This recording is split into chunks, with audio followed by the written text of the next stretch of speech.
പ്രിയപ്പെട്ട ഉദ്യോഗാർത്ഥികളെ, സഹകരണ മേഖലയിൽ ജോലി നോക്കുന്നവർക്ക് വളരെയധികം സന്തോഷം പകരുന്ന ഒരു നോട്ടിഫിക്കേഷനെ കുറിച്ചുള്ള ഡീറ്റെയിൽസുമായിട്ടാണ് ഞാൻ ഈ വീഡിയോ ചെയ്യുന്നത്. സഹകരണ മേഖലയിൽ വിവിധ ജോലികൾ നോക്കുന്നവരെ സംബന്ധിച്ച് PSC ഏർപ്പാടാക്കിയിട്ട് അല്ലെങ്കിൽ PSC വഴി നമുക്ക് കൈവരുന്ന ഏറ്റവും മികച്ച ഒരു തസ്തികയിലേക്കുള്ള നോട്ടിഫിക്കേഷൻ അത് വരാനിരിക്കുന്നതേ ഉള്ളൂ.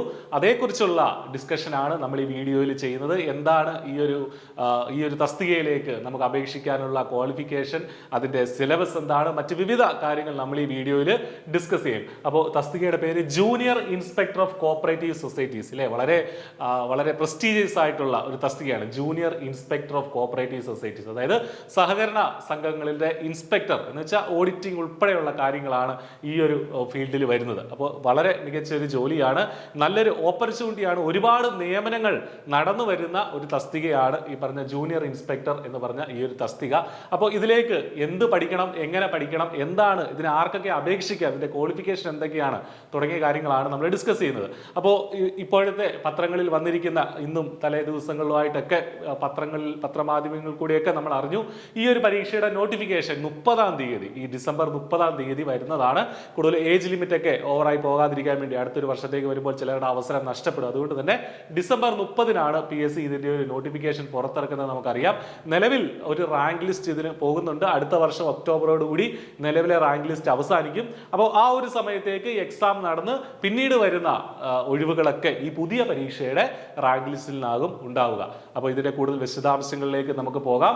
അപ്പോൾ ഇതിന്റെ ഒരു ക്വാളിഫിക്കേഷൻ ആണ് ഞാൻ ആദ്യമേ തന്നെ ഇട്ടിരിക്കുന്നത്. എന്താണ് ക്വാളിഫിക്കേഷൻ എന്നുള്ള കാര്യത്തിൽ നിങ്ങൾക്ക് യാതൊരു കൺഫ്യൂഷൻ ഉണ്ടാവേണ്ട കാര്യമില്ല. ഇത് കഴിഞ്ഞ തവണത്തെ നോട്ടിഫിക്കേഷൻ ആണ് കേട്ടോ. 2019-ലാണ് ഇതിന് മുന്നേ ഒരു നോട്ടിഫിക്കേഷൻ വന്നിരിക്കുന്നത്. അപ്പോൾ അത് ആ സമയത്തെ കാര്യങ്ങളാണ്, ആ നോട്ടിഫിക്കേഷനിൽ ഉണ്ടായിരുന്ന വസ്തുതകളാണ്, അല്ലെങ്കിൽ ആ സമയത്ത് കൊടുത്തിരുന്ന ക്വാളിഫിക്കേഷൻ ആണ് ഞാനിവിടെ ഇട്ടിരിക്കുന്നത്. എന്തൊക്കെയാണ്? ബികോം വിത്ത് കോപ്പറേഷൻ, അതുണ്ടെങ്കിൽ നിങ്ങൾക്ക്, അതായത് BCom with cooperation as a specialised subject, ആ യോഗ്യതയുണ്ടെങ്കിൽ നിങ്ങൾക്ക് എന്ത് ചെയ്യാം, ഇതിന് അപേക്ഷിക്കാൻ സാധിക്കും. ബികോം കോപ്പറേഷൻ ഉള്ളവർക്ക് അപേക്ഷിക്കാൻ സാധിക്കും എന്ന് ചുരുക്കം. ഇല്ലെങ്കിൽ നിങ്ങൾക്ക് ഏതെങ്കിലും ഒരു BAയോ BSCയോ അല്ലെങ്കിൽ വേറെ മറ്റേതെങ്കിലും സ്പെഷ്യലൈസേഷനിലുള്ള ബികോം ഡിഗ്രിയോ ആണെങ്കിൽ, അങ്ങനെയാണെങ്കിൽ നിങ്ങൾക്ക് അപ്ലൈ ചെയ്യാം. പക്ഷെ അതിനൊപ്പം എന്ത് വേണം? ഒന്നുകിൽ നിങ്ങൾക്ക് HDC സർട്ടിഫിക്കറ്റ് വേണം, അല്ലെങ്കിൽ നിങ്ങൾക്ക് JDC സർട്ടിഫിക്കറ്റ് വേണം, അല്ലെങ്കിൽ successful completion of the subordinate personnel training course conducted by the cooperative department. അപ്പോൾ സാധാ ഒരു ഡിഗ്രി, അതായത് BAയോ ഏതെങ്കിലും വിഷയത്തിലെ BA ബാച്ചിലർ ഓഫ് ആർട്സ്, അല്ലെങ്കിൽ BSc മാത്സോ ഫിസിക്സോ ഒക്കെ ഉള്ള ആളുകൾക്ക് അപ്ലൈ ചെയ്യാം. ബികോം ഉള്ളവർക്കും അപ്ലൈ ചെയ്യാം. പക്ഷേ അവർക്ക് അതിൻ്റെ കൂടെ എന്ത് വേണം? ഒന്നുകിൽ HDC സർട്ടിഫിക്കറ്റ് വേണം, ഇല്ലെങ്കിൽ JDC സർട്ടിഫിക്കറ്റ് വേണം, ഇല്ലെങ്കിൽ സഹകരണ വകുപ്പ് നടത്തുന്ന personal training, subordinate personnel training course complete ചെയ്തിരിക്കണം. അപ്പൊ ഇത്ര യോഗ്യത ഉള്ളവർക്ക് ഇതിന് അപേക്ഷിക്കാൻ സാധിക്കും. ഇതിന് പുറമെ മറ്റു ചില യോഗ്യതകൾ കൂടെ പറയുന്നുണ്ട്.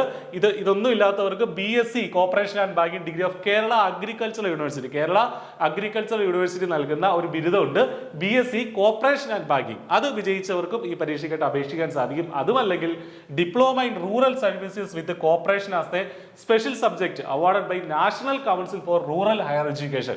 അപ്പോൾ national council for rural higher education നൽകുന്ന diploma rural services with cooperation എന്നുള്ള ഡിപ്ലോമ ഉണ്ടെങ്കിൽ നിങ്ങൾക്ക് അപ്ലൈ ചെയ്യാം. അതുമല്ലെങ്കിൽ cooperation degree bachelor of cooperation awarded by the Gandhigram rural institute. അപ്പം ഗാന്ധിഗ്രാം റൂറൽ ഇൻസ്റ്റിറ്റ്യൂട്ട് നൽകുന്ന കോപ്പറേഷൻ ഡിഗ്രി അതുണ്ടെങ്കിൽ നിങ്ങൾക്ക് അപ്ലൈ ചെയ്യാം. അപ്പൊ ഏറ്റവും കൂടുതൽ പേര് ഉൾപ്പെടുന്നത് ഈ പറഞ്ഞ ഒന്നുകിൽ degree plus HDC JDC certificate category പെടുന്നവരായിരിക്കും, അല്ലെങ്കിൽ ബികോം കോപ്പറേഷൻ ഉള്ളവരായിരിക്കും ഏറ്റവും കൂടുതൽ ഈ ഒരു അതിന് ക്വാളിഫൈഡ് ആയിട്ടുള്ള വ്യക്തികളിൽ ഉൾപ്പെടുന്നത്. അപ്പൊ നിങ്ങൾക്ക് ഇതിന് അപേക്ഷിക്കാൻ സാധിക്കുമെന്ന് ആദ്യമേ പറഞ്ഞുകൊള്ളട്ടെ. അപ്പൊ ഇതിന്റെ ഏജ് ലിമിറ്റ്, കഴിഞ്ഞ തവണത്തെ നോട്ടിഫിക്കേഷൻ ഉണ്ടായിരുന്ന ഏജ് ലിമിറ്റ് 18 വയസ്സ് മുതൽ 37 വയസ്സ് വരെയുള്ളവർക്ക് ഈ പരീക്ഷയ്ക്കായിട്ട് അപേക്ഷിക്കാമായിരുന്നു. ഇത്തവണയും അത് തന്നെയായിരിക്കും സ്ഥിതി. 18 മുതൽ 37 വയസ്സ് വരെയുള്ളവർക്ക് അപേക്ഷിക്കാൻ സാധിക്കും. അവസാനം പരീക്ഷ നടന്നത് 2020-ലാണ്. ഇതിനു മുന്നേ പരീക്ഷ നടന്നത് 2020-ലാണ്. അപ്പൊ ശ്രദ്ധിക്കുക, 2020-ൽ പരീക്ഷ നടന്നു. റാങ്ക് ലിസ്റ്റ് വന്നത് 2021 ഒക്ടോബറിലാണ് റാങ്ക് ലിസ്റ്റ് നിലവിൽ വന്നത്. നമുക്കറിയാം PSCയുടെ റാങ്ക് ലിസ്റ്റിന് എത്ര വർഷമാണ് കാലാവധി?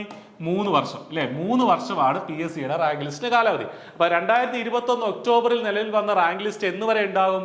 2024 ഒക്ടോബർ വരെ ഉണ്ടാകും. അപ്പൊ 2024 ഒക്ടോബർ വരെയുള്ള എല്ലാ ഒഴിവുകളും ഈ പഴയ റാങ്ക് ലിസ്റ്റിലാണ്, തൊട്ട് മുമ്പത്തെ റാങ്ക് ലിസ്റ്റിലായിരിക്കും ഉണ്ടാവുക. ഇതുവരെ എത്ര പേർക്ക് അഡ്വൈസ് കൊടുത്തു എന്നുള്ളതാണ് നമ്മൾ മനസ്സിലാക്കേണ്ടത്. 154 പേർക്ക് ഇതിൽ നിന്ന് അഡ്വൈസ് കൊടുത്തു. 154 അഡ്വൈസ് എന്നൊക്കെ പറയുന്നത് PSCയുടെ ഇത്തരം പരീക്ഷകൾ വളരെ കൂടുതലാണ് അല്ലേ. അപ്പൊ അത് ഇനിയും ഒരു വർഷത്തോളം കിടക്കുന്നുണ്ട്. ഒരു വർഷം ഇല്ല, അടുത്തൊരു 10 മാസത്തോളം ഇനിയുണ്ട് നമ്മുടെ മുന്നിൽ ഈ റാങ്ക് ലിസ്റ്റിന്റെ കാലാവധി കഴിയാൻ. എന്താണെങ്കിലും 200-ന് മുകളിൽ ആളുകൾക്ക് ഈ ഒരു റാങ്ക് ലിസ്റ്റിൽ നിന്ന് അഡ്വൈസ് കിട്ടും. അഡ്വൈസ് കിട്ടുക എന്ന് വെച്ചാൽ എന്താണ്, ജോലി കിട്ടുകയാണ് അല്ലേ. അപ്പൊ 200-ന് മുകളിൽ ആളുകൾക്ക് ഈ പഴയ റാങ്ക് ലിസ്റ്റിൽ നിന്ന് ജോലി കിട്ടും. അടുത്ത റാങ്ക് ലിസ്റ്റിൽ നമ്മൾ അത്രയും തന്നെ ഒഴിവുകൾ പ്രതീക്ഷിക്കുന്നുണ്ട്. ഏറ്റവും മറ്റൊരു കാര്യം ശ്രദ്ധിക്കേണ്ടത്, ഇതിന് മുന്നേ നടന്ന ഈ നോട്ടിഫിക്കേഷനിൽ വേക്കൻസി പറയല്ലോ, വേക്കൻസി ഒന്നും പറഞ്ഞില്ലായിരുന്നു. ആന്റിസിപ്പേറ്റഡ് വേക്കൻസീസ് എന്ന് മാത്രമേ കാണിച്ചിട്ടുള്ളായിരുന്നു. അതായത് പ്രതീക്ഷിത ഒഴിവുകൾ എന്ന് മാത്രമേ കാണിച്ചിട്ടുള്ളായിരുന്നു.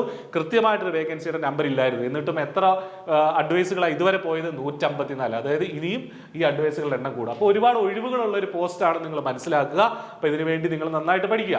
അപ്പൊ ഇതിന്റെ ഒരു സിലബസ് എന്ന് പറയുന്നത് വിശദമായിട്ടുള്ള ഡീറ്റെയിൽഡ് ആയിട്ടുള്ള സിലബസ് PSC പ്രസിദ്ധീകരിച്ചിട്ടുണ്ട് കഴിഞ്ഞ പരീക്ഷയുടെ. അതുകൊണ്ട് തന്നെ നമുക്ക് തയ്യാറെടുപ്പ് ആരംഭിക്കാൻ യാതൊരു ബുദ്ധിമുട്ടും ഇല്ല. നിങ്ങൾക്ക് ആ ഡീറ്റെയിൽഡ് സിലബസ് വെച്ചിട്ട് തന്നെ തയ്യാറെടുപ്പ് ആരംഭിക്കാം. അതിനകത്ത് പഠിക്കേണ്ട കാര്യങ്ങൾ കോർപ്പറേഷന്റെ വിവിധ സബ്ജക്റ്റുകൾ, കോർപ്പറേറ്റീവ് ലോ ഉൾപ്പെടെ ഓഡിറ്റിംഗ് ഉൾപ്പെടെ കാര്യങ്ങൾ നമ്മൾ പഠിക്കണം. ബാങ്കിങ് പഠിക്കണം, കൊമേഴ്സ്യൽ ബാങ്കിങ് ഉൾപ്പെടെയുള്ള കാര്യങ്ങൾ അതിലുണ്ട്.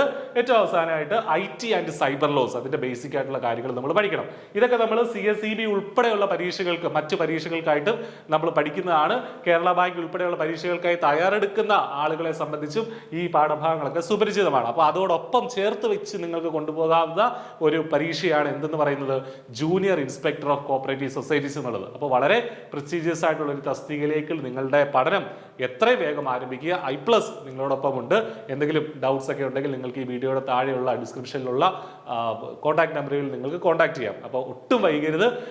നോട്ടിഫിക്കേഷൻ വന്നാൽ ഉടൻ തന്നെ, നോട്ടിഫിക്കേഷൻ ഇതുവരെ വന്നിട്ടില്ല, 30-ാം തീയതിക്ക് ശേഷം വരുള്ളൂ, വന്നാൽ ഉടൻ തന്നെ നിങ്ങൾ അപ്ലൈ ചെയ്യുക, പഠിച്ചു തുടങ്ങുക.